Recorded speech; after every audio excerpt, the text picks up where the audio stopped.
महाराष्ट्राचं आराध्य दैवत, सामाजिक उत्थानाचं काम रयतेचा राजा छत्रपती शिवाजी महाराजांनी केलं. त्या छत्रपती शिवरायांना या महाराष्ट्रामध्ये जन्माला आलेल्या महात्मा ज्योतिराव फुले, राजर्षी शाहू महाराज, महामानव डॉक्टर बाबासाहेब आंबेडकर या महामानवांना आणि ज्या सोन्याच्या जेजुरीमध्ये मी उभा आहे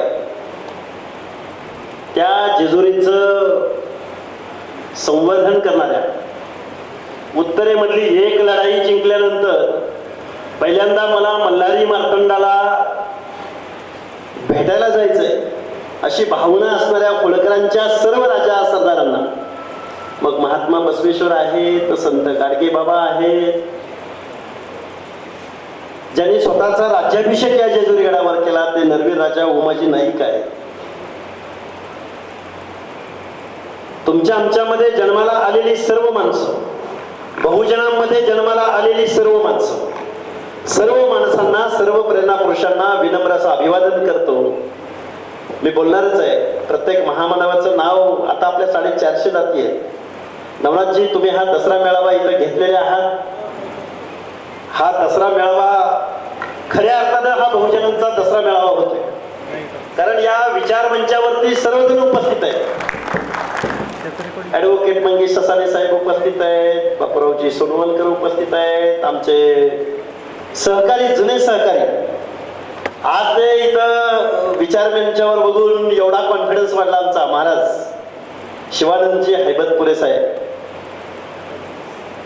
तुम्ही खरं तर आपण सगळीजण माणसं एकत्र आलो ना या विचार मंचावरती. कुंभार समाजात आहेत, सगळ्या समाजाची, गडशी आहेत, वैदू आहेत, किती जणांची नावं घ्यावी. महाराष्ट्रातील, मी नेहमी माझ्या भाषणामध्ये सांगतो, महाराष्ट्रातील माळी, साळी, कोळी, तेली, हक्कर, धनगर, संगर, वंजारी, लोणारी, परीट, गुरव, घरशी, नाभिक, सुतार, लोहार, कुंभार, बेरड, बेडर, रामोशी, वडार, बेलदार, किती माणसांची नावं घ्यायची. 450 जाती आहेत. 450 जाती क्लास वाईज मी बोलू शकतो. मंगेशजी बोलू झालं तर सांगेनच, पण विजयंती अ मध्ये कोण येतं, विजयंती ब मध्ये कोण येतं, विजयंती क मध्ये कोण येतं, ड मध्ये कोण येतं, SPC मध्ये कोण येतं, हे सगळं मंगेशजी या आरक्षणाच्या माध्यमातून या सगळ्या जाती तुम्ही आम्ही कुळून प्यायलो. मगाशी महाराज तुम्ही सांगितलं हा अजगर आहे, पण हा अजगर सुस्त आहे. मी चांगलं उदाहरण देईन. हा जगन्नाथाचा रथ आहे. हा जगन्नाथाचा रथ, हा जगन्नाथाचा रथ जो माणूस ओढेल, जागचा हलवेल, त्या दिवशी या जगन्नाथाच्या रथाच्या चाकाखाली जी जी येतील ते चाकाखाली जातील आणि जी जी दोरखंडाला हात लावतील ते पुण्यवान ठरतील. मग आता या जगन्नाथाच्या रथाला हात लावायचा का चाकाखाली यायचं? मग चाकाखाली कोण कोण महाराज? चाकाखाली इथल्या अनेक गाड्या येतील, अनेक वतनदार येतील, अनेक जागीरदार येतील, आताच्या काळात आमदार येतील, खासदार येतील, वतनदार येतील, कारखानदार येतील. आज आम्ही खरं तर जेजुरी गडावरती, जेजुरीच्या या पवित्र नगरीमध्ये आलो. हा बहुजनांचा दसरा मेळावा होतोय. महाराष्ट्रामध्ये अनेक मेळावे होतात. आता संख्या कमी आहे, पण जबाबदार माणसं आहेत. नवनाथजी, जबाबदार माणसं आहेत. आता मला खूप आरडून तावानं बोलायचं होतं. हा माणसंच माझी एवढी दर्जा आहेत, मला संवाद साधायचा. आता आरडून बोलायचं नाही. आज या ठिकाणी तुम्ही सगळेजण उपस्थित राहिलेले आहात. एका बाजूला या खंडेरायाचं थोडक्यात येळकोटचा अर्थ महाराजांनी सांगितलंय. सानप साहेब, भगवानगडावरचा दसरा मेळावा, पोहरा देवीवरला जमा होणारा बंजारा समाज, माळेगावच्या खंडोबाला येणारे सगळे भटके, सगळी बहुजन माणसं, चौंडीला येणारी माणसं, अरणला येणारी माणसं आणि जेजुरीच्या खंडोबाला येणारी माणसं. खंडोबाच्या यात्रा मला वाटतं वर्षातनं 3, 4, 5 यात्रा भरतात. सोमवती अमावस्या म्हटली की वेगळ्याच, अमुक वेळची जत्रा म्हणले की वेगळ्याच. या जेजुरीचा खंडोबा म्हणजे मारवाड्याचं कुलदैवत. माळसाकंत, ब्राह्मणांचं कुलदैवत, लिंगायताचं कुलदैवत, मग धनगराचा, मातंगाचा, बेरेबेडे रामोशाचा. महाराष्ट्राचं खऱ्या अर्थानं कुलदैवत जर कोणता असेल, आराध्य दैवत जर कोणता असेल तर तो म्हणजे जेजुरीचा खंडेराया. आज देशभरामध्ये अनेक तीर्थक्षेत्रांना शेकडो करोड रुपये दिले जात आहेत. आमच्या या जेजुरीच्या खंडोबारायाला सुद्धा शेकडो करोड रुपये आले पाहिजे. पण हे कधी शक्य आहे? तुम्ही ज्यावेळी राजसत्तेमध्ये असाल त्यावेळी. महाराज महात्मा बसवेश्वरांनी जगाच्या पाठीवर सगळ्यात पहिल्यांदा लोकशाही कुणी दिली तर त्या महामानवाचं दैवताचं नाव आहे महात्मा बसवेश्वर. मी बोलता बोलता तुम्हाला एका प्रश्नाचा अर्थ विचारला, व्हर्टिकल आणि हॉरिझॉन्टल. ज्या महात्मा बसवेश्वरांचं भस्म आडवं कपाळ भरून आपण लिहितो, त्यात मल्हारी मार्तंडाचं पिवळा धमक भंडारा घेऊन आम्ही आडवा कपाळाला लावतो. आम्ही समतेचं प्रतीक ज्या महात्मा बसवेश्वरांनी दिलं त्याच भूमीमध्ये जेजुरीच्या खंडेरायाला दिलं. कारण खंडेराया हा महाराष्ट्राच्या भौगोलिक प्रदेशामध्ये जन्माला येणाऱ्या प्रत्येक माणसाचं कुलदैवत आहे.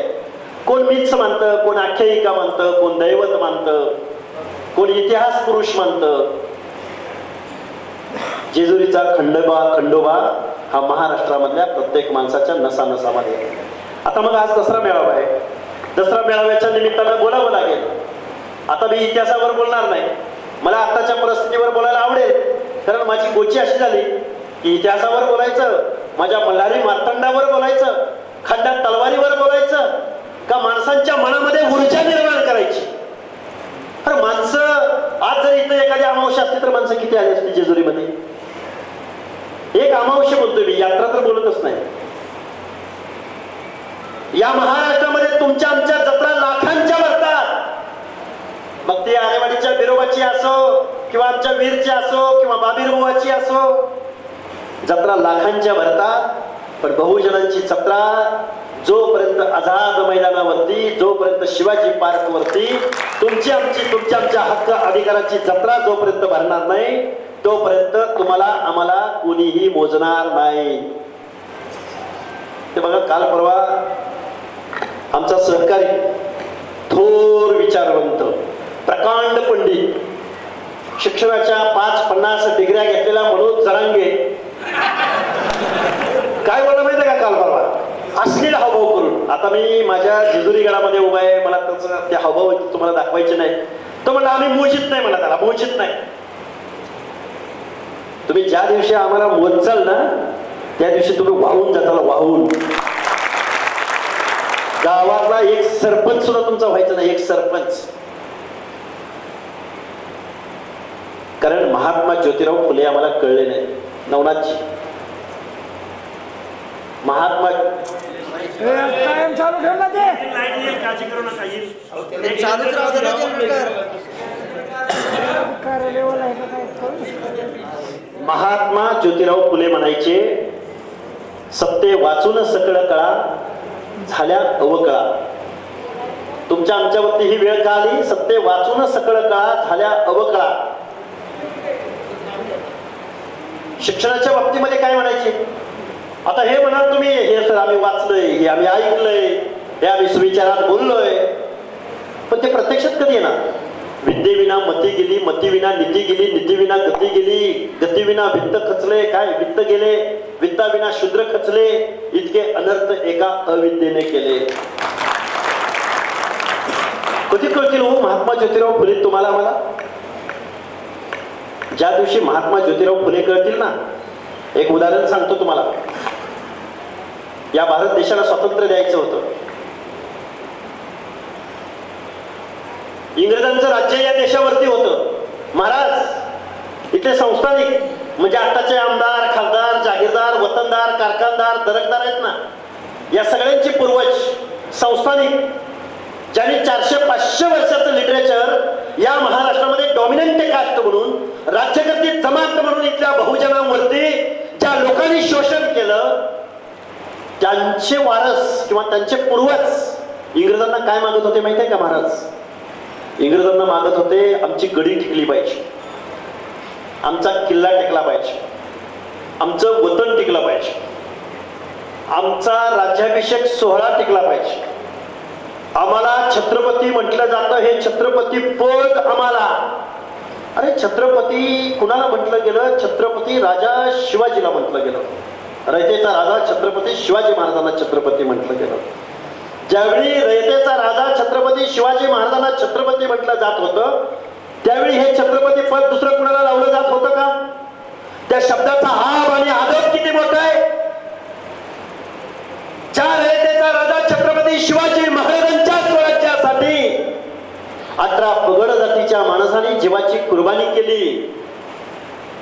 जीवा महाले शिवा काशी बेहरजी नाईक, किती माणसांची, तानाजी मालुसरे, आता सगळी माणसं सांगायची म्हटलं तर हिरोजी इंदलकर, किती किती माणसांची नावं सांगायची. शिवाजी महाराजांच्या स्वराज्याच्या पडळकर साहेब जिबियांना छत्रपती शिवाजी महाराजांच्या स्वराज्याचं जे तोरण बांधलं, त्या तोरणा किल्ल्यावरती, तो तोरणा किल्ला कुणाचा होता? धनोजी धनगर नावाच्या गवळी धनगराचा तो किल्ला होता. तो तिथं त्याचा जो टक्का कुणाला दिला जायचा? बादशाला, आदिलशाहांना दिला जायचा. त्याचा टॅक्स आत्ताच्या भाषेमध्ये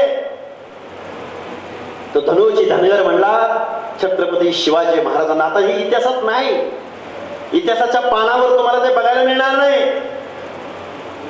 आपला इतिहासच लिहिला नाही. इतिहास वाचायचा म्हणलं की 200, 300, 400 वर्षापूर्वीचा. अरे पण त्याच्या अगोदर खंडोबा म्हणजे कोण? बिरोबा म्हणजे कोण? धुळोबा म्हणजे कोण? बा वर्गातले सगळे दैवत, धुळोबा, खंडोबा, बिरोबा, मसोबा, कोण आहे की?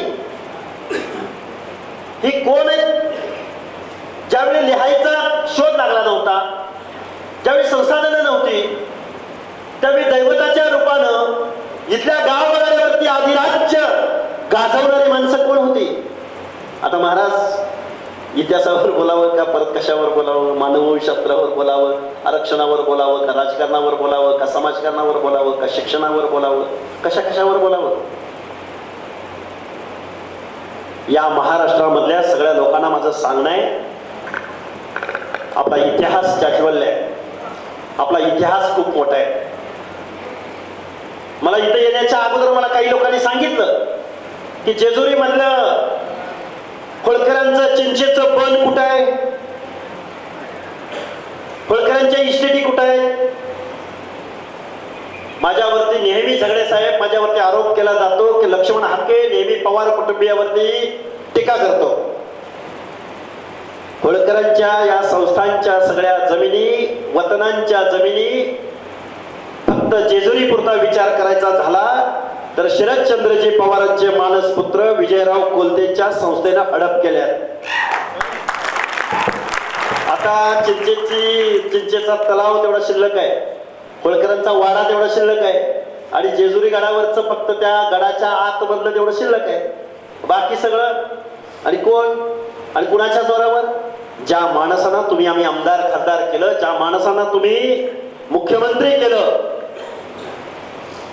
ज्या माझ्या बारामती परिसरामधल्या लोकांनी, अरे तुमची आमची सोन्यासारखी माणसं, एज्युकेटेड माणसं घरी बसवली, ज्यांची तरी तुम्ही आम्ही नेहमी उचलली, त्या माणसांनी तुमच्या जमिनी लाटल्या, तुमचे हक्क अधिकार लाटले,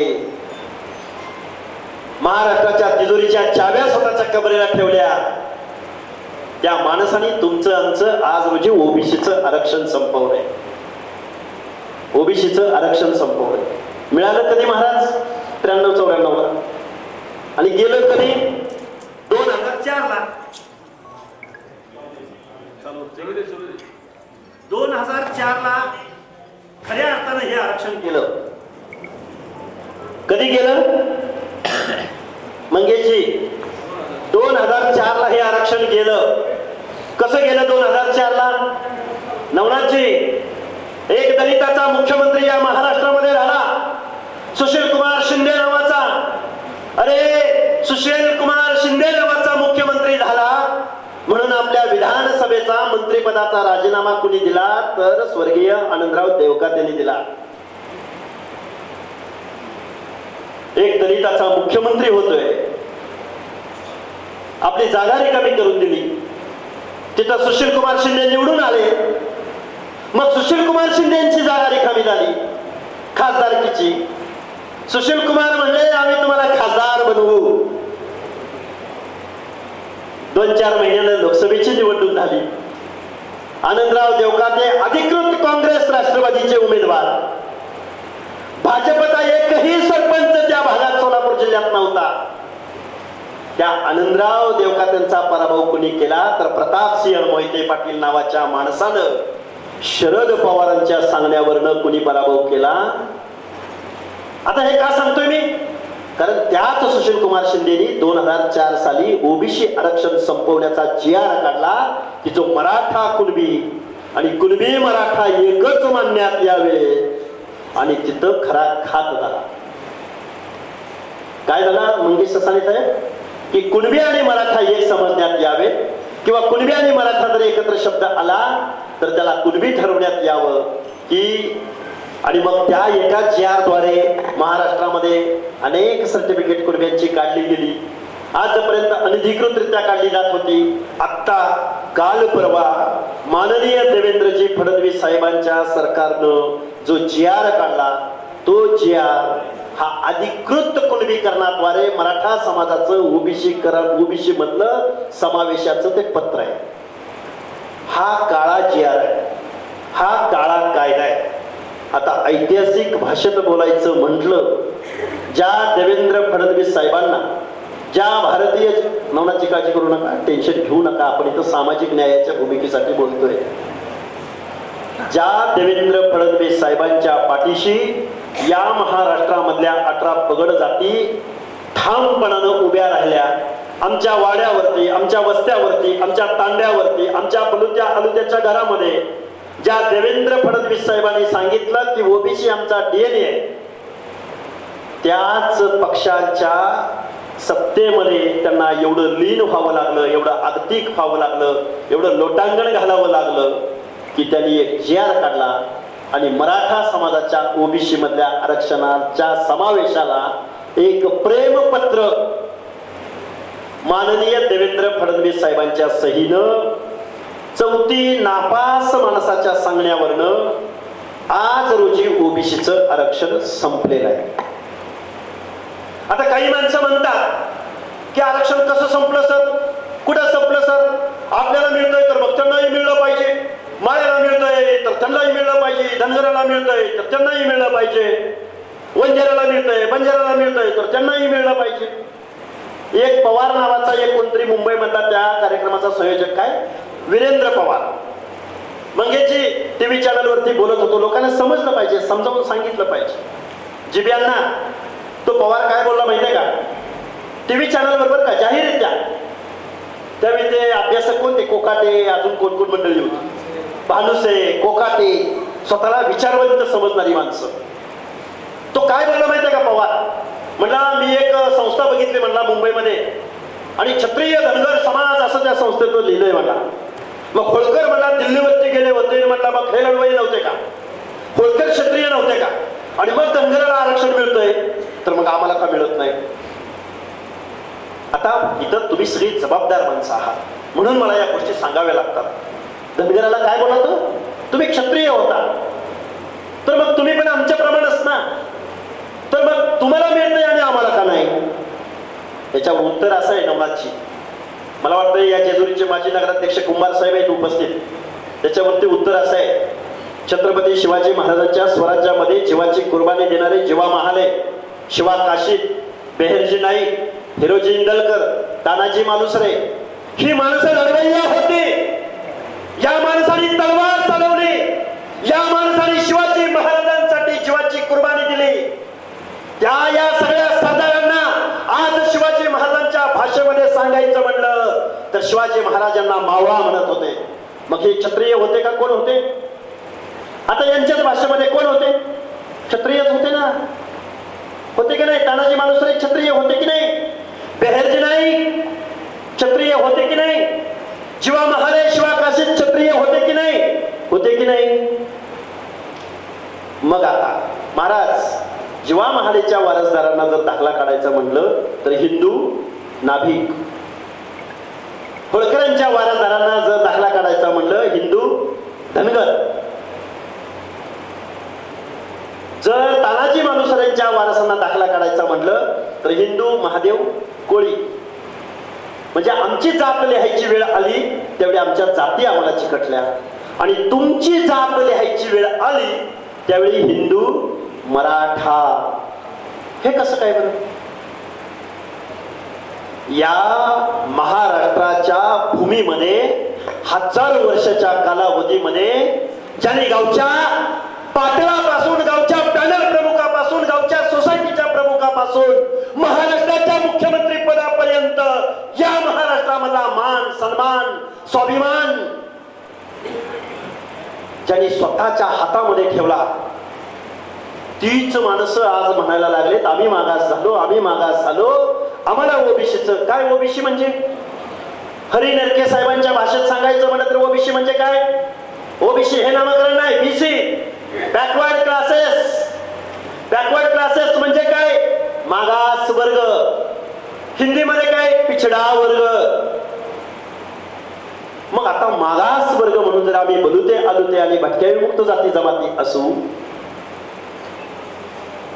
मग आता आमचा जरांगे पाटील म्हणतो आम्ही मागास झालो, आम्ही मागास झालो, आमची गरिबी आली, आमची पोरं रस्त्यावर आली, आता मी तुम्हाला नोकरी देणार, आता आपल्या लेकरा बाळांचं काही खरं नाही, आता आपल्या लेकरा बाळांना राजसत्तेत वाचवायचंय. अरे जरांगे पाटील, गावगाड्यामधल्या बलुत्या अलुत्यांना भटक्या विमुक्त जाती जमातींना आरक्षणाचं एक बेसिक तत्व आहे. परत एकदा सांगतो, अपिलीन भाषेमध्ये साध्या भाषेमध्ये सांगतो. मुख्यमंत्री महोदय, आमच्या हरी नरके साहेबांच्या भाषेत तुम्हाला सांगायचं म्हटलं तर आमच्या संविधानाचं तत्व हे आहे की आरक्षण हा गरिबी हटावचा प्रोग्राम नाही. आरक्षण हे प्रतिनिधित्वासाठी दिलं गेलंय. जर गरिबी हटावचा प्रोग्राम असता तर माझ्या एससी आणि एसटी बांधवावरती आजही झोपडपट्ट्यामध्ये राहायची वेळ आली नसती. आजही जंगलामधल्या आदिवासी बांधवांना पक्क घर भेटलेलं नाही. आरक्षण हा प्रतिनिधित्वाचा कायदा आहे. ज्या गावगाड्यामधल्या लोकांना गावच्या ग्रामदैवताच्या गाभाऱ्यामध्ये प्रवेश इथल्या व्यवस्थेने नाकारला,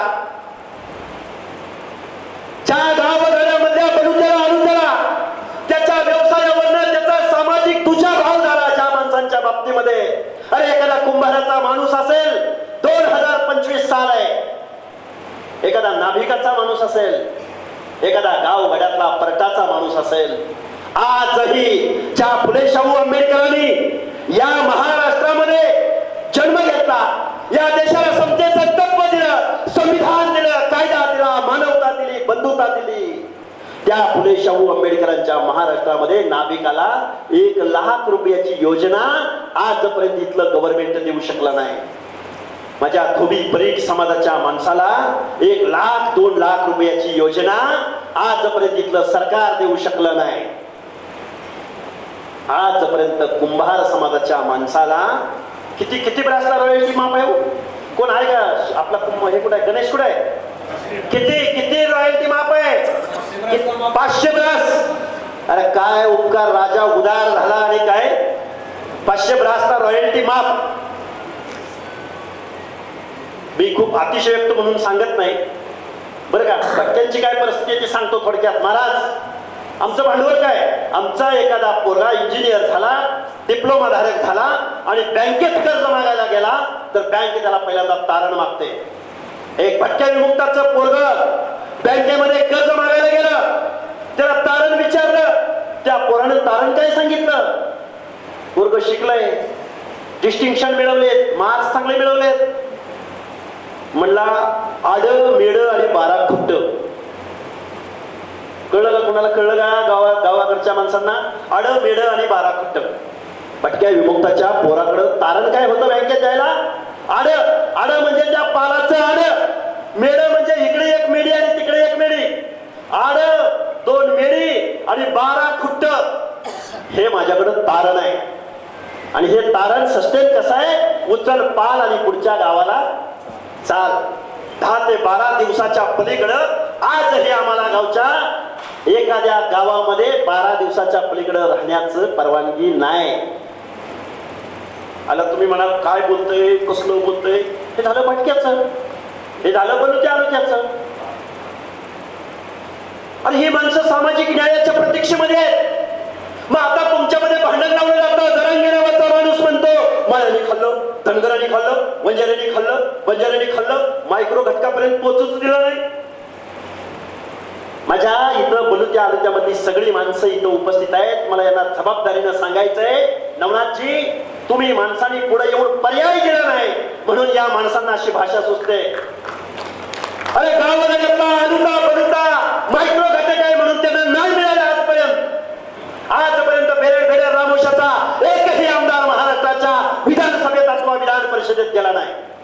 आजही बेदार वडार समाजाचा माणूस महाराष्ट्राच्या विधानसभेत विधान परिषदेत गेला नाही. पण आजही देशाच्या लोकसभेमध्ये धनगराचा एकही खासदार जाऊ शकला नाही. आता गावातला कुंभार, गावातला परीड, गावातला धोबी त्याला वाटू शकतं मंगेशजी आमच्या गावात एक घर आहे, आमचा कसा आमदार होईल? आमचा नाही झाला. पण गावच्या गाव धनगराचे जिब्यांना गावच्या गाव धनगराचे एकही लोकसभेमध्ये. आणि तुम्हाला काय पाहिजे? एसटी त्या संसदेमध्ये. अरे ज्या सुभेदार मल्हारराव होळकरांनी दिल्लीच्या तख्तावरती 3 राजांना बसवलं, 3 बादशांना. जी रायसीना हिल्स आहे, जे संसद भवन आहे, जे राष्ट्रपती भवन आहे, ते कोणाच्या जागेवर आहे माहितीये? ते होळकरांच्या जागेवर आहे. आणि ते संसद भवन नवनाथजी तुमचा आमचा हा संकल्प असला पाहिजे. त्या देशाची लोकसभा वाट बघते की मल्हारराव होळकरांचा एखादा वारस महाराष्ट्रामधनं देशाच्या संसदेमध्ये निवडून कधी येतोय, कधी येतोय, कधी येतोय. कसं जाईल बरं? माझ्याच ताटात वाढ, माझ्याच ताटात वाढ, माझंच आरक्षण. प्रवर्गाची लढाई कुणी लढायची? गावाला बलुत्या आलुत्याच्या एखाद्या माणसाला तुम्ही हे विचारू नका की तू पहिल्यांदा चल पुढं. नाही येणार तो. तर गावात एक घर आहे, तो जर ओबीसीच्या प्रश्नावर बोलायला लागला तर त्याचं पहिल्यांदा गावातनं घर काढलं जाईल. त्याच्या मनामध्ये जोपर्यंत तुम्ही विश्वास निर्माण करणार नाही की आम्ही ओबीसी म्हणून एक आहोत, ओबीसीच्या एका बांधवावर जर अन्याय होत असेल तर गावगाड्यातले सगळे आम्ही ओबीसी म्हणून त्याच्या पाठीशी ठामपणे उभे राहू. हा विश्वास कधी निर्माण होईल? गावगाड्यातल्या सगळ्या लोकांना एकत्रित करून तुम्हाला आम्हाला सगळ्या लोकांना पुढे घेऊन जावं लागेल. हे बलुत्याचं आलुत्याचं आरक्षण आहे. पण देवेंद्रजी फडणवीस साहेब मला तुम्ही एक सांगा, ठीक आहे मनोज जरांगेच्या सांगण्यावरनं तुम्ही ओबीसी मध्ये आज मराठा बांधवांना सामील केलंय. एकही माईचा लाल तुम्ही ज्यांना आमदार केलं, तुम्ही ज्यांना खासदार केलं, तुम्ही ज्यांना मंत्रिपदावर पोहोचवलं, एकही माईचा लाल या सरकारच्या विरोधामध्ये बोलायला तयार नाही. आमचे भुजबळ साहेब किती बोलतील, किती संघर्ष करावा त्यांनी, एकही आमदार बोलायला तयार नाही. अरे जर मराठा बांधव जर ओबीसी मध्ये आला आणि जर उद्या एखाद्या सरपंच पद ओबीसी साठी राखीव राहिलं तर आमचा एखादा कुंभार, आमचा एखादा सुतार, आमचा एखादा लोहार माणूस त्याच्या स्पर्धेमध्ये टिकेल? पोलीस भरती निघाली, एमपीएससीची एक्झाम आहे, मी जबाबदारीने बोलतोय. एमपीएससी अरे मिलिटरीचं पोलीस भरतीचं सोडून द्या. Maharashtra public service commission, Ajitdada Pawar, उगाच नाव नाही घेत मी तुमचं. अजितदादा पवारांच्या कमरेला तिजोरीच्या चाव्या आहेत. महाज्योतीला पैसे देत नाही. मंगेशजी ससाने आणि आम्ही गिरगावच्या समुद्रामध्ये उड्या टाकल्या. अरे नाही ऐकलं अजितदादा पवारांनी. आपल्या जातीच्या साथीच्या पोरांना मात्र त्यांच्या अकाउंटला 10 लाख रुपये जमा केले. पण महाज्योतीच्या माध्यमातून ओबीसीच्या पोरांनी 4-5 आंदोलनं केली. आम्ही समुद्रात उड्या मारल्या. पण याच महाजातीयवादी अजितदादा पवारांनी या ओबीसीच्या पोरांच्या स्कॉलरशिपला पैसे दिले नाही. मंगेशजी तुम्ही गेला सारथीच्या बिल्डिंग समोर, Brihan Maharashtra college of commerce आणि सिम्बायोसिस कॉलेजच्या मध्ये एखाद्या शेअर मार्केटच्या बिल्डिंगला लाजवेल अशी साततीची इमारत अजितदादा पवारांनी पुण्याच्या सिम्बायोसिस कॉलेज शेजारी उभी केली. पण ओबीसीच्या पोरांच्या नावानं जी महाज्योती निर्माण झाली त्या महाज्योतीला 1000 स्क्वेअर फुटाचं ऑफिस सुद्धा अजितदादा पवारांनं आम्हाला दिलं नाही. तुमच्या पोरांना जिल्ह्याच्या ठिकाणी वसतिगृह नाही. तुमच्या पोरा पोरींना शिक्षणामध्ये नोकऱ्यासाठी स्कॉलरशिप स्पेशली मिळत नाही. हे सरकार येण्या अगोदर 20 महामंडळे जाहीर झाली. आज मला वाटतंय सत्तेमध्ये येऊन 1 वर्ष पूर्ण झालंय. आजही या बलुतेदारांच्या महामंडळाला अध्यक्ष या सरकारकडे मिळाला नाही. बजेट मिळायचं लांब.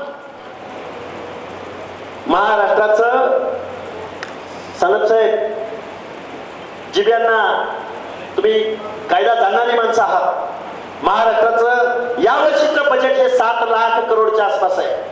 काय कमी जास्त असेल तुम्ही सांभाळून घ्या ना मला. 7 लाख करोडच्या आसपास आहे. त्या 7 लाख करोड पैकी ध्यान देऊन ऐकायचं सगळ्यांनी. 7 लाख करोड पैकी म्हणजे 100% पैकी धरू आपण. 7 लाख करोड पैकी अर्ध्या लोकसंख्येला माझ्या फुले शाहू आंबेडकरांच्या या पुरोगामी महाराष्ट्रामध्ये अर्ध्या लोकसंख्येला किती बजेटरी तरतूद आहे? 60% लोकांना किती पाहिजे? आता तुम्हीच मला सांगा. 60% लोकांच्या सामाजिक न्याय हक्काच्या योजनासाठी, स्कॉलरशिपसाठी, शिक्षणासाठी तुमच्या महामंडळांना बजेटच्या माध्यमातून, तुमच्या आश्रमशाळांना अनुदानाच्या माध्यमातून या महाराष्ट्राच्या 60% ओबीसी, भटक्या विमुक्त जाती जमाती, एसबीसीच्या लोकांना किती बजेट मिळायला पाहिजे? ते 7 लाख करोड बाजूला ठेवा. 100% पैकी किती मिळायला पाहिजे? कधी किती राव सोडा हो. 7% काय बोलताय? किती मिळायला पाहिजे? नवराची किती मिळायला पाहिजे? अरे जाऊ द्या 50-25%. माझे पत्रकार बांधव आहेत की इथं 25%. बरं 10%. बरं 5%. कुमार साहेब कुठे आहेत? हातवर करा नगराध्यक्ष साहेब. 5%. बरं 2%. नाही. आजपर्यंतचा दरवर्षी फेब्रुवारी महिन्यामध्ये जे या महाराष्ट्रामध्ये बजेट सादर होतं त्या बजेटमध्ये फुले शाहू आंबेडकरांच्या नावानं, 18 पगड जातीच्या नावानं ज्यांनी राज्यकर्ते जमात म्हणून इथं काम केलं त्या माणसाने इथल्या ओबीसीच्या सामाजिक न्याय हक्काच्या प्रश्नासाठी 1% पुढे बजेटरी तरतूद केली नाही. हे 1% परत कशात आहे ते पण इसकाटून सांगतो. 1% आश्रमशाळांची अनुदान, ती कुणाची? भटक्यांची. विजयंतीच्या स्कॉलरशिप, मॅट्रिकोत्तर शिष्यवृत्ती, मग पुण्यश्लोक अहिल्यादेवी शेळी मेंढी महामंडळाला 5-10 कोटी. किती? 5-10 कोटी प्रशासकीय खर्चावर खर्च होतात. त्या डिझेलला, त्या महामंडळाच्या अध्यक्षाच्या गाडीच्या डिझेलला पैसे मिळत नाही. जाहिरात तर सोडा, लय आमची गोष्ट. आडातच नाही तर पोह्यात कुठून येणार? मी ज्या बारामतीच्या बॅकग्राऊंड वरून बोलतोय, मी ज्या पवारांवरती टीका केली, मगाशी मला कोणीतरी सांगितलं की होळकरांच्या जमिनीतल्या लाटल्या कोणी, भूखंड माफिया कोण आहे ते सांगायची गरज नाही. अरे रयत शिक्षण संस्था ज्या कर्मवीर भाऊराव पाटलांनी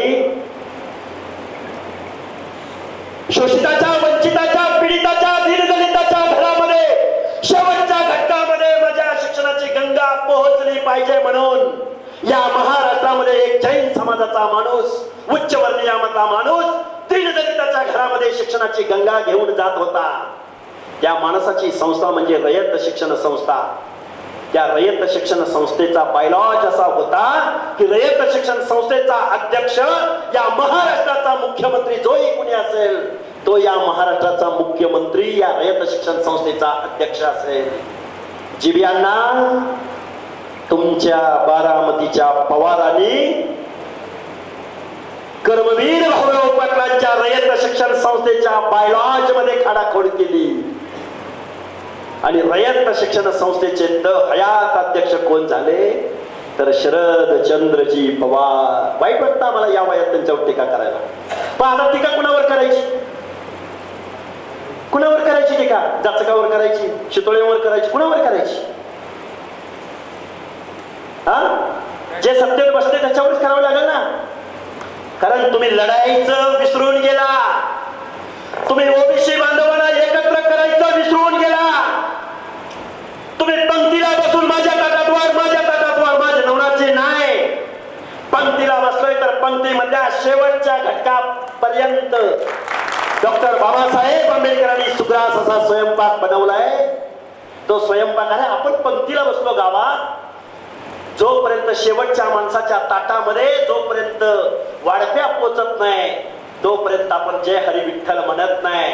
हे तुमच्या आमच्या महाराष्ट्राचं वैभव आहे. अरे पण या पवार पाटील देशमुख मंडळींनी मतं मागायची वेळ आली.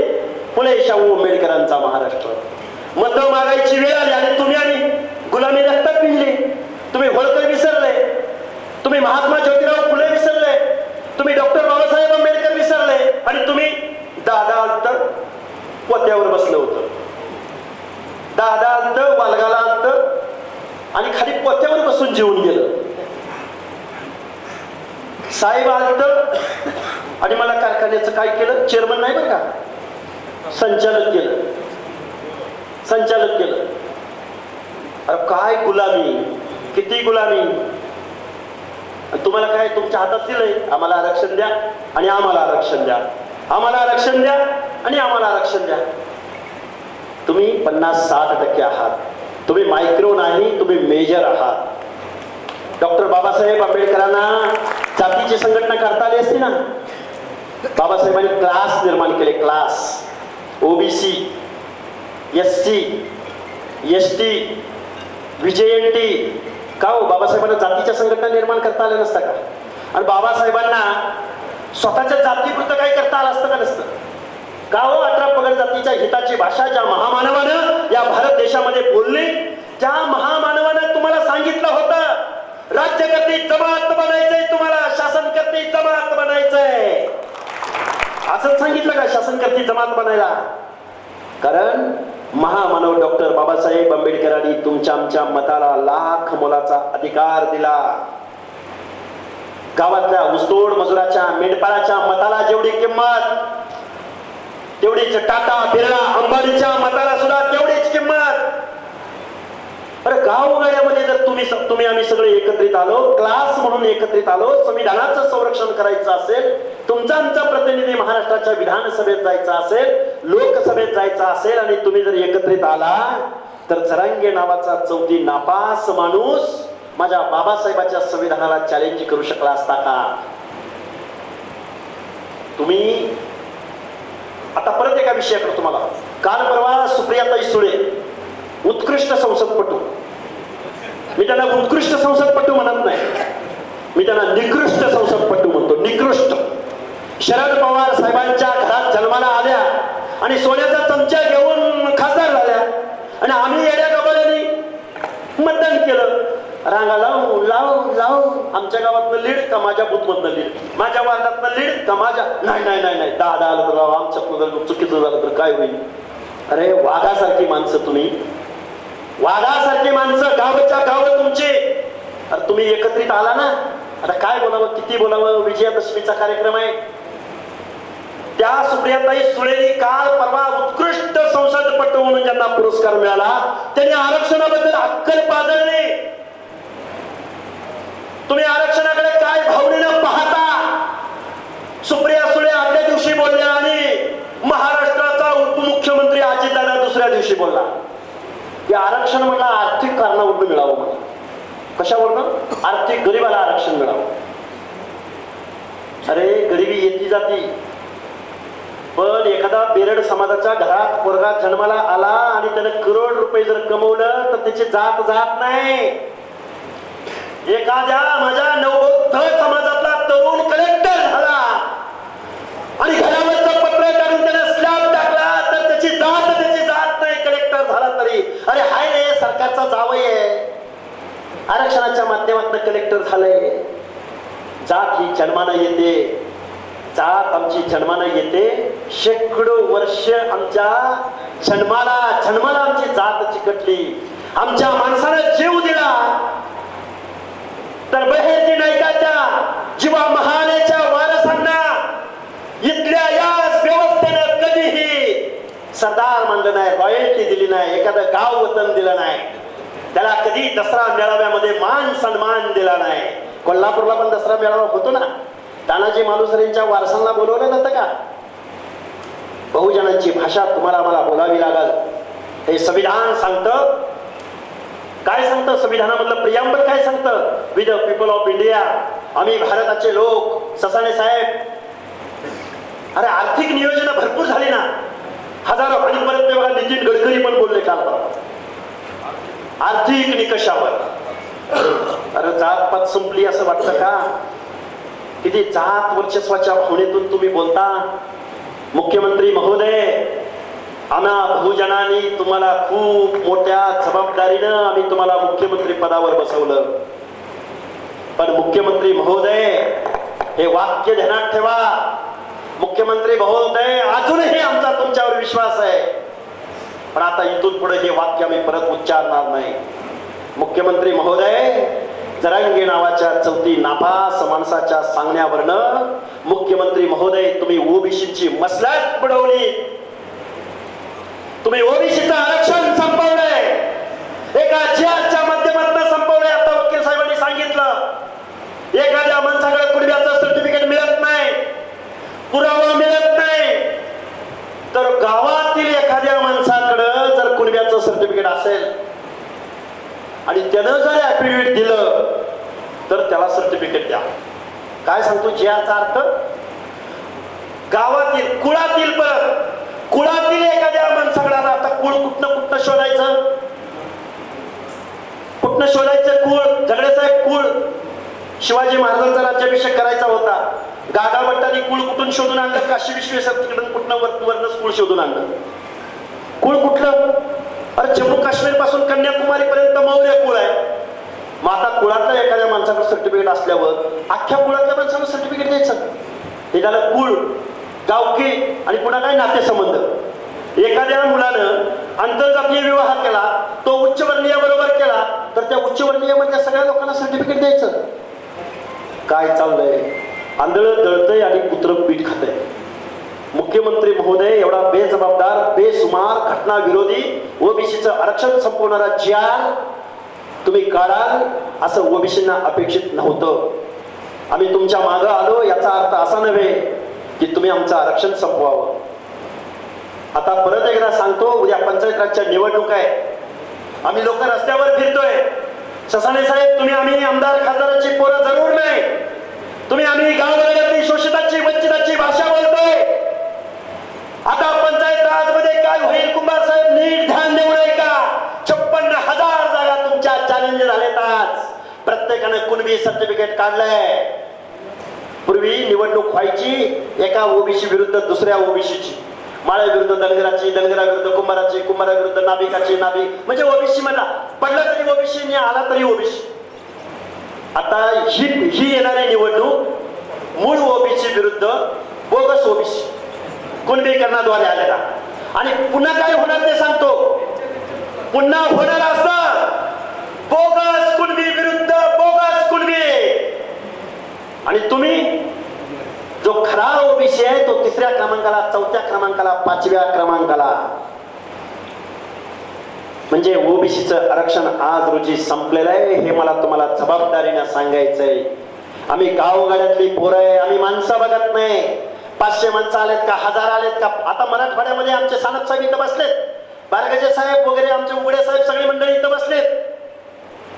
मराठवाड्यामध्ये आम्ही यायचंही जरी म्हणलं ना तरी 50,000, 60,000, 1 लाख, 1.5 लाख माणसं गोळा होते.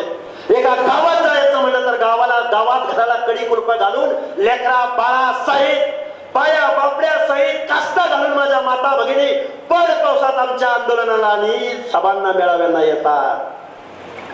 माझ्या पश्चिम महाराष्ट्रामध्ये धनगर आणि माळी समाजानं जर फक्त ठरवलं आणि गावातल्या बलुत्याला आलोत्याला माझ्या खंडोबाच्या साक्षीनं सांगतो, या 18 पगड जातीच्या लोकांनी एकत्रित येऊन जर ही तळी उचलली तर छत्रपती शिवाजी महाराजांच्या रयतेचा महाराष्ट्र आणि त्यांच्या संकल्पनेतला महाराष्ट्र तयार व्हायला वेळ लागणार नाही.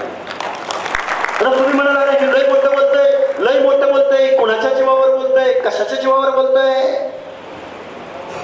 अरे 10% जरांग्याच्या 10% लोकसंख्येला जर एवढं सरकार घाबरत असेल तर तुम्ही 50-60% आहात आणि दलित एसटी बांधव हे 20% आहेत. झाले किती? 80%. 80% लोक एकत्र झाल्यावर आता म्हणाल सर हे कसं शक्य आहे? पवार साहेब, सुप्रियाताई, अजित दादा, रोहित पवार, सुनेत्रा वहिनी, पुन्हा कोण तो यशवेंद्र पवार, पुन्हा कोण पार्थ पवार, पुन्हा कोण जय पवार. आणि तुम्ही आम्ही जन्म कशाला घेतलाय? मत द्यायला. आणि ह्याने जन्म कशाला घेतलाय? वायनरी, कारखाना. काय चाललंय काय? तुम्ही म्हणाल नका पवाराव लय बोलतोय, पवाराव लय बोलतोय, पवाराव लय बोलतोय. बोला मला काय, त्याशिवाय तुम्हाला शत्रू दाखवल्याशिवाय तुम्ही लढाईच करत नाही. तुमचं नुकसान काय झालं हे सांगितल्याशिवाय तुम्ही उतरतच नाही. आता किती बोलावं? खूप मी आता कन्क्लुजन कडे येईल. माझी तुम्हाला सगळ्या लोकांना हात जोडून कळकळीची विनंती आहे की तुम्ही सगळ्या लोकांनी उद्याच्या पंचायत राजच्या निवडणुकीमध्ये खरा ओबीसी चालवा. 2 पावलं नवनाथजी, 2 पावलं बापूराव, 2 पावलं मागे यायचं. काय आहे पंचायतीमध्ये? झाला सरपंच, झाला पंचायती मेंबर, शाळेचं पत्र बसव, गटारीतली घाण काढ आणि लाईटीचा बल बसव. आणि पुन्हा लईच चांगलं काम करतोय म्हणलं की भाऊकीत भांडण. अरे लग्नाला गडी जात नाही, गाव एकाच जाते पण भाऊकीत पाहुण्या रावळ्यात आडनावात भांडणं. महाराष्ट्राच्या विधानसभेमध्ये तिजोरीची चावी ठेवल्या आणि त्या तिजोरीची चावी नेहमी कुणाकडे आहे? तर ती पवार कुटुंबियांकडे आहे. तुमच्या आमच्यावरती दैन्य, दास्य, दारिद्र्य येण्याचं कारण जे कुणा असेल तर ते पवार कुटुंबीय आहे. ते कधीही सत्तेच्या बाहेर नव्हते नाही. और अमित शहाची सत्ता आली, पवार साहेबांचंच वटकान. उद्धव साहेब मुख्यमंत्री झाले, अजितदादा पवारच अर्थमंत्री. एकनाथ शिंदे मुख्यमंत्री झाले, तेच होते का अर्थमंत्री? आणि पुन्हा देवेंद्र फडणवीस मुख्यमंत्री झाले, अर्थमंत्री अजितदादा पवार. निवडणुका संपल्या की बहादरांचा कारखाना आजारी पडते. कारखाना आजारी पडलं, 100 कोटी, 125 कोटी, 75 कोटी, 150 कोटी. आणि तुमच्या आमच्या आश्रमशाळाला स्कॉलरशिपला पैसे नाहीत मिळणार. तुमच्या पोरांनी शिकायचं नाही. एखाद्या घिसाड्याचा कारखाना आहे, कोणी हातवर करून सांगता का मला? एखाद्या सुतारानं चिलिंग प्लांट टाकलाय, कोणी हातवर करून सांगता का? एखाद्या नाभिकानं सूतगिरणी काढली, कोणी हातवर करून सांगता का? आणि हे झाले पण आणू दे. अरे पण बहुसंख्येनं असणाऱ्या धनगर, माळी, वंजारी असं एखादा दुसरा अपवाद मला हातवर करून सांगता का कारखाना काढला? जिब्यांना सांगा बरं तुमचे कारखाने किती? आईच्यानं सांगायचं. महाराष्ट्रामध्ये तुमचे कारखाने किती सांगता? त्यामुळं तुमच्या आमच्यात फूट पाडायचे ना. अरे मायाने, धनगराने, वंजाराने खाल्लंय, तुम्हाला काही मिळूच दिलं नाही. अरे 1% बजेट दिलंय तुम्ही आजपर्यंत. काय खाल्लं असेल लिंगायतानं? काय खाल्लं असेल बंजारानं? माझी गावगाड्यामधल्या ओबीसींना माझी हात जोडून कळकळीची विनंती आहे, तुमचं आरक्षण आज रोजी केलंय, हे आरक्षण वाचवायला फुले शाहू आंबेडकर परत जन्माला येणार नाहीत. तुम्हाला परत या महामानवाचे विचार डोळ्यासमोर ठेवून तुम्हाला रस्त्यावर उतरावं लागेल. तुमच्या हक्क अधिकाराचं हे आरक्षण वाचवावं लागेल. इथल्या राज्यकर्त्या लोकांना, विस्थापितांचा लढा, विस्थापित. आणि बघा हो, माहिती का दिल्लीमध्ये अरविंद केजरीवाल नावाचा माणूस होता. अरे एमपीएससी करणारी पोरं, त्यांना विधानसभेची तिकीट दिली. त्यांनी स्पर्धा परीक्षेची पोरं, अभ्यास करायला आलेल्या पोरांना तिकीट दिली, ते आमदार झाले. पंजाबमध्ये महाराष्ट्रापेक्षा वाईट परिस्थिती पंजाबमध्ये होती. पंजाब मधल्या एका घराच्या बाहेर आमदारकी आणि खासदारकी कधी जात नव्हती. सगळ्या लोकांना पराभूत करून तो मान नावाचा मुख्यमंत्री तिथं त्यांनी दिला की नाही? गावगाड्यामध्ये तुम्ही आम्ही बहुसंख्येनं आहोत, मायक्रो नाही तर मेजर आहोत. ओबीसीचा हा कॉन्सेप्ट आपण सत्यात उतरूया. माझ्या आज जेजुरी गडावरती या दसरा मेळाव्याच्या निमित्तानं नवनाथजी, बापूराव, तुम्ही सगळ्या लोकांनी हा जो संकल्प सोडला, आपण या मल्हार चरणी, खंडोबाच्या चरणी आपण तळी उचलूया आणि 18 पगड जातीच्या एकीची हाक देऊया. आता काही म्हणाल हे काल्पनिक आहे, हे कुठं सत्यात येतं का, ह्यांचं काय हाय, हे कुठं होत असतं का? अरे काशीराम नावाच्या माणसानं काय कारखाने होते का, त्यांच्याकडे पैसे होते का? नोकरदार वर्गानं त्यांच्या पाठीशी ठामपणे उभं राहण्याचा निर्णय घेतला आणि कुठं पॅम्पलेट छाप, कुठं काय छाप, कुठं सभा घे, कुठं काय कर. त्या उत्तर प्रदेशमध्ये 4 वेळा मुख्यमंत्री बनवण्याचं काम त्यांनी केलं. काय आपण खाली कर्नाटकमध्ये सिद्धरामय्या आहे, त्यामुळे खूप काही बोलता येण्यासारखं आहे, खूप काही बोलू शकतो. सभेमध्ये वेगळं बोलावं लागतं. माझ्या पत्रकार बांधवांना माझं सांगणं आहे, तुम्ही सभेमध्ये वेगळं बोलावं लागतं, बाईटमध्ये वेगळं बोलावं लागतं, डिबेटमध्ये वेगळं बोलावं लागतं. आता तुम्ही ठराव मांडलेले आहेत नवनाची, जिल्ह्याचा ठराव तर आहेच. अरे आपण सत्तेमध्ये जाऊ, आपण युनिव्हर्सिटी उभ्या करू. अहो राजर्षी शाहू महाराजांच्या नावानं मायावती मुख्यमंत्री झाली, त्याच वेळी तिथं युनिव्हर्सिटीला नाव दिलं गेलं ना राजर्षी शाहू महाराजांचं. डॉक्टर बाबासाहेब आंबेडकरांना भारतरत्न पुरस्कार कोणी दिला? भारतरत्न पुरस्कार विश्वनाथ प्रताप सिंग नावाच्या माणसानं दिला. तुमच्या आमच्या मधल्या ओबीसीच्या नेतृत्वावरती अजिबात अविश्वास किंवा कुठंही अंडर एस्टिमेट होईल असं बोलायचं नाही. मुंडे बंधू भगिनी निश्चित बोलतील, आमचे भुजबळ साहेब निश्चित बोलतील, ते भूमिका घेत आले. आता घरात भावाभावात भांडायची वेळ नाही. शेवटचं एक वाक्य सांगतो आणि माझं मनोगत थांबवतो. मनोज जरांगे नावाचा खुळचट माणूस आता म्हणतोय ज्या जातीचा माणूस बोलल त्याच्या जातीला टार्गेट करायचं. म्हणजे माळ्याचा बोलला की त्याला ओबीसी नेता म्हणायचं नाही, त्याला माळ्याचा म्हणायचं. धनगराचा बोलला की त्याला ओबीसी नेता म्हणायचं नाही, त्याला धनगराचा म्हणायचं. म्हणजे तुम्ही आजपर्यंत काय झकमारी केली? हेच केलंय ना. धनगराला एसटीचं आंदोलन उभं करायला लावायचं, बंजाराला म्हणायचं तुम्ही एसटीचं आंदोलन उभं करा. त्या बीडमध्ये, त्या जालन्यामध्ये आंदोलन उभं राहिलं. हे पंडित, हा सोळंकी, हे शरद पवारांचे चेले चपाटे. अरे आम्ही बारामतीमध्ये आम्ही उपोषण केलं 2014ला. 9 दिवस आम्ही तिथं उपोषणाला बसलो होतो. आता बारामतीचा साधा नगरसेवक सुद्धा तिथं आला नाही अण्णा. आणि काय करतो आमचा दीपकराव बोराडे एसटीच्या आंदोलनाला बसला.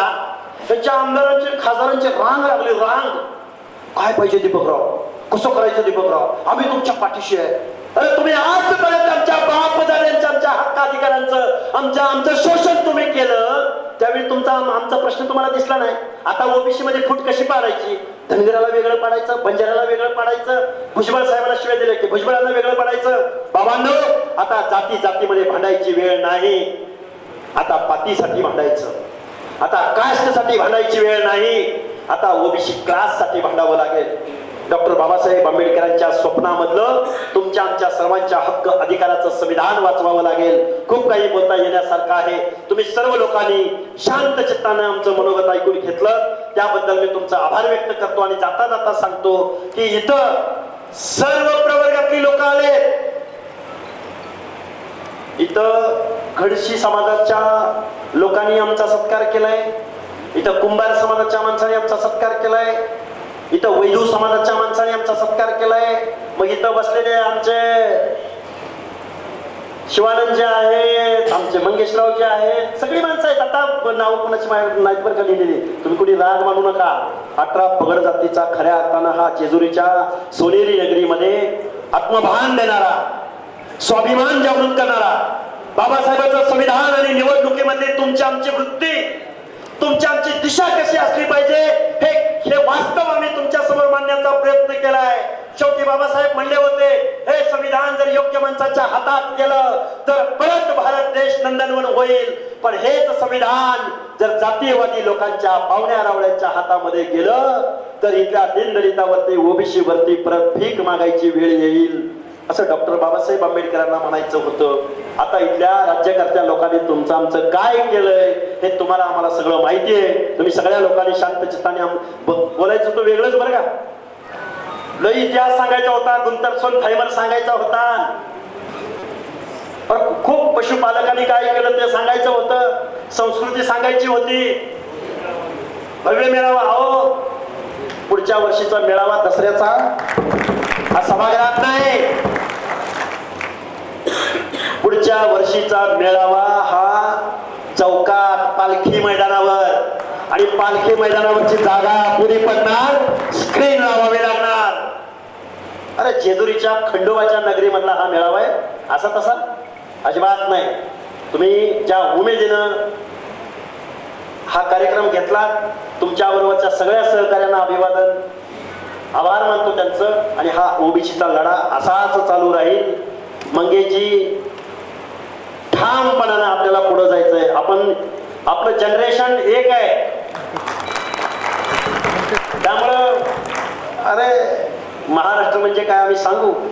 तुम्ही लय राज्यकारणाच्या जोरावर उड्या मारताय ना, एक एक दिवस नाही तर तुमच्या कारखान्याचे थोराडे, नाही जर जमीनदोस्त केले तर महाराष्ट्रामध्ये क्रांती काय असते आणि बाबासाहेबांच्या लोकशाहीच्या मताचा अधिकार काय असतो आम्ही तुम्हाला येऊ घातलेल्या कालावधीमध्ये निश्चित सांगू. धन्यवाद. जय मल्हार, जय हिंद, जय भारत, जय भीम, जय ज्योती, जय हिंद.